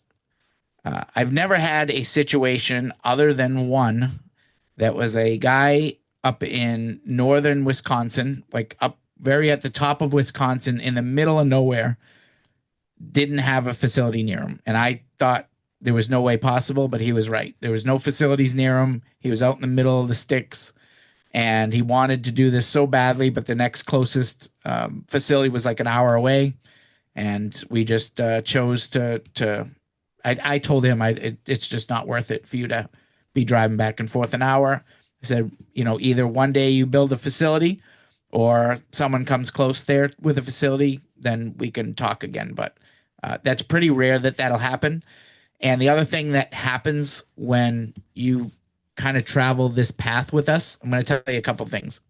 Number one, we always recommend some of the obvious things that we've done and others have done that have automatically gotten athletes into the program. Number one, Chamber of Commerce. I know it sounds kind of unrelated to sports, but I can tell you from being a member of the Chamber of Commerce, I now have access to every single field in my town, because one of the guys with Parks and Rec was with the Chamber of Commerce because they owned another small business of their own. And now he's my buddy, and now I get all the parks. So I know that was probably a unique situation, but I've met 10 other people that have helped me with other things. So it's just a good local thing to do in your town, is become be part of that Chamber of Commerce. You'll end up meeting people that will help you, guaranteed. Next is local rec programs. Volunteer, whatever sport you are.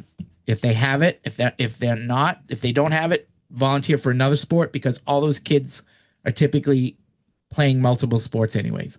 But volunteer your time. It's usually an hour or two every quarter that I dedicate. I do everything I tell you I've done. So I never recommend anything that I haven't done myself, and that has worked.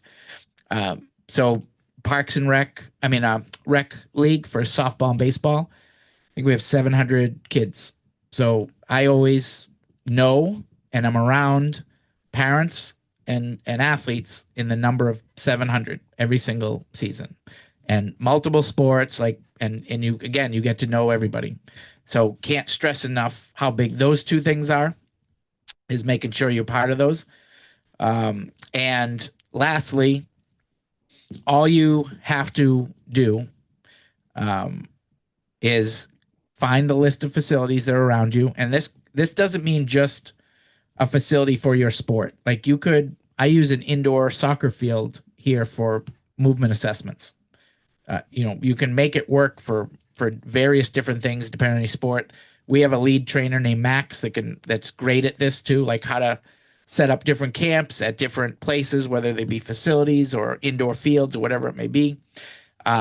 But you can always take that list of facilities, go to each facility, shake hands with the owner, and say, hey, this is what I'm doing. I'm going to be the main person here for all of the upcoming A.P.E.X assessments, what will be the standardized high school assessments. So, in other words, I'm going to have access to all the high schools and the ADs and the kids.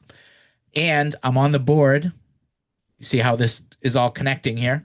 And I'm on the board with baseball and softball, which has 700 kids.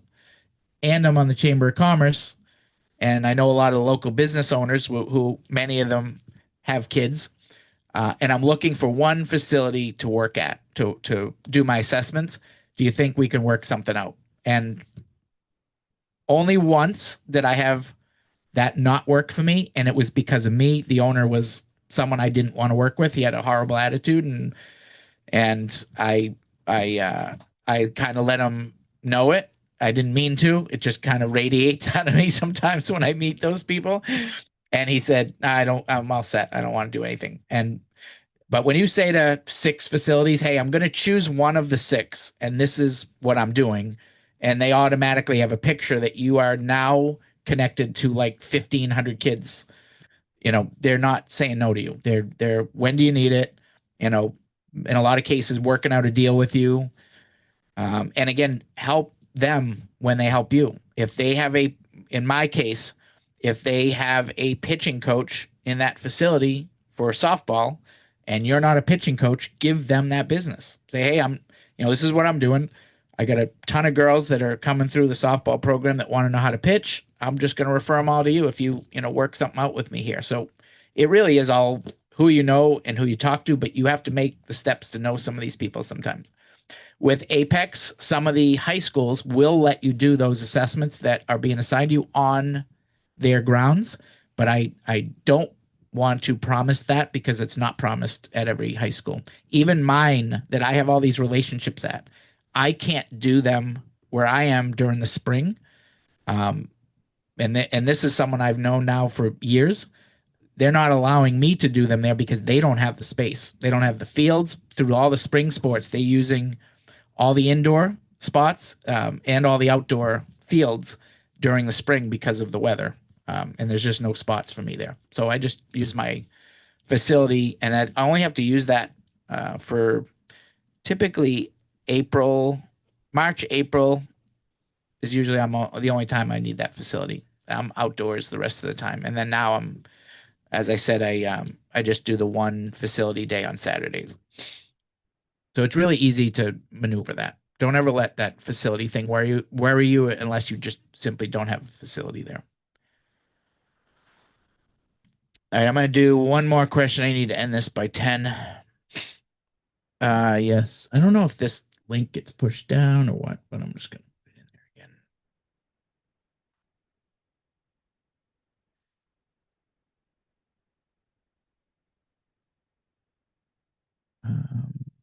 Open. In New York, an hour drive is nothing. There's not enough kids.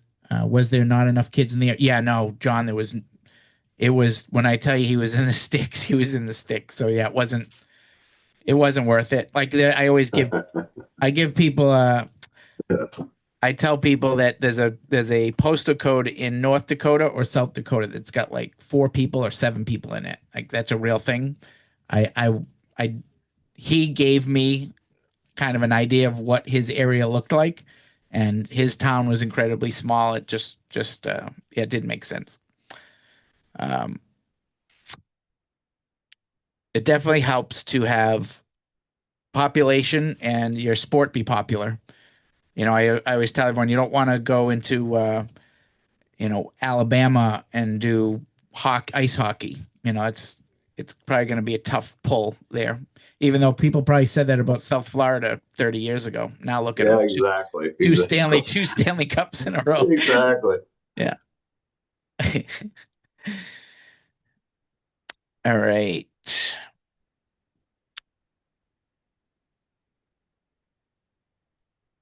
So what if I run my own strength and conditioning program? Am I able to use my strength and conditioning program instead of yours, but do all of your other programs?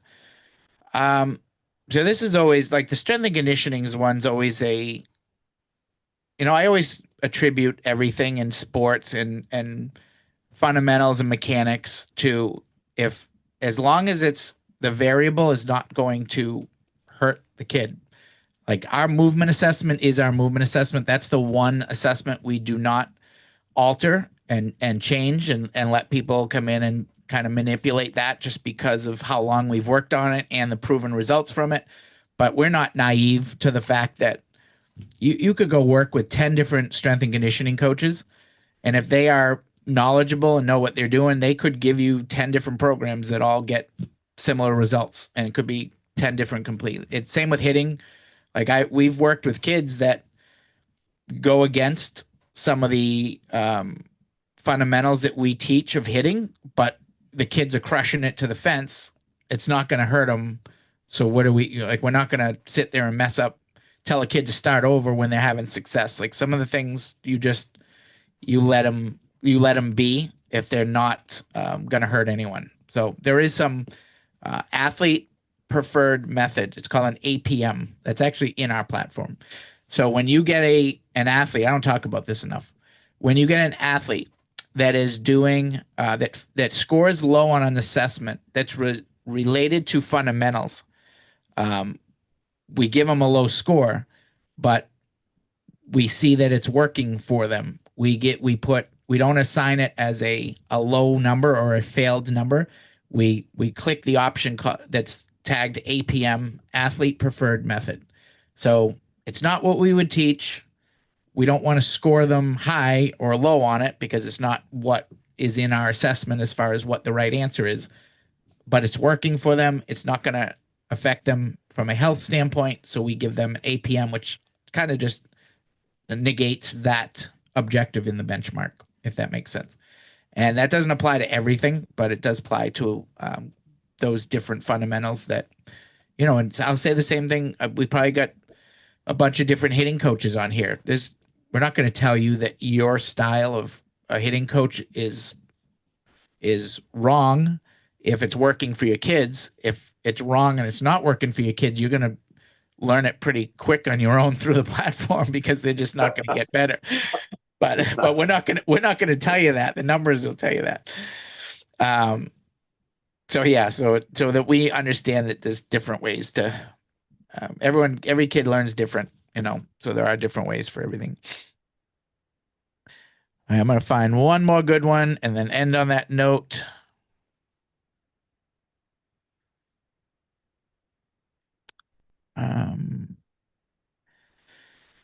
I am currently living in Michigan. I am planning on moving to Florida in 3 months. What would you suggest I do?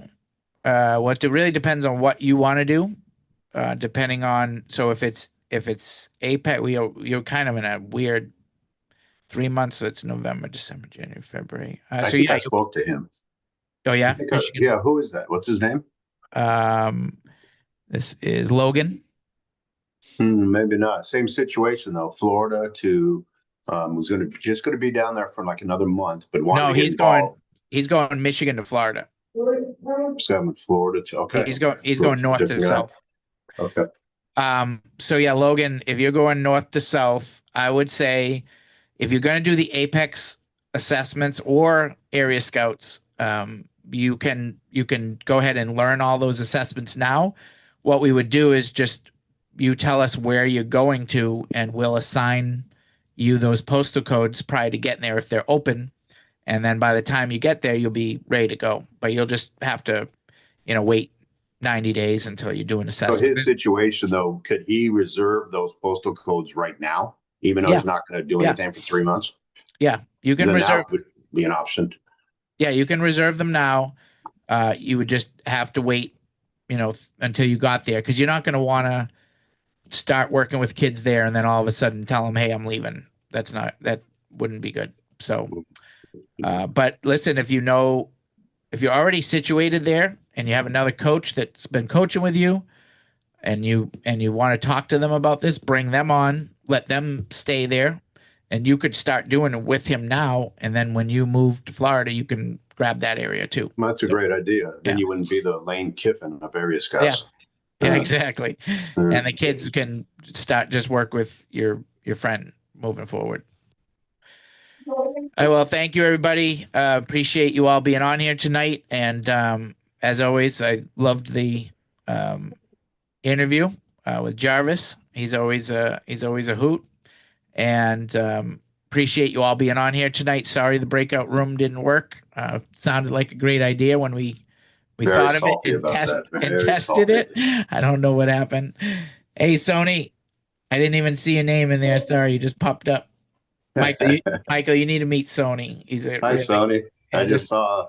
Yeah, I just met him the other day. He's a really cool guy. And that is it. So thank you, everybody. Have a good night. We'll see you on. We're gonna start. So we have a lot of guest options. So definitely going to run these more often now that we have more people that want to come on board, come on and talk. Everyone loves the program. Everyone wants to talk about it. Everyone wants to come on here and be part of this. So we're going to open up some more spots. We're going to do Tuesday, Thursday, and Sunday for the time being, based on those people and making sure we get them in to talk. And then we'll decide from there, you know, where we go. But probably always have them on Tuesdays. And then Thursday and Sunday, we'll have them when we have those extra guests. So thanks, everybody. Have a great night. See you later. Thanks, Mike. Great. Thank you very much. Well done.